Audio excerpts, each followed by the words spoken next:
الشوكولاتة الداكنة. الشوكولاتة الداكنة ليها فوائد كتيرة جدا، تعالوا نقول بعضها.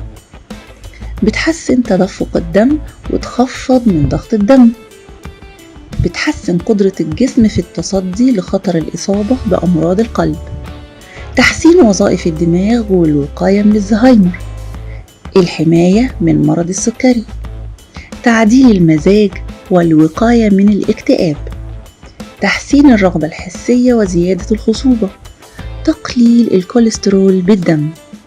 طبعا بعيد عن كل ده، احنا كلنا بنحب الشوكولاتة الداكنة.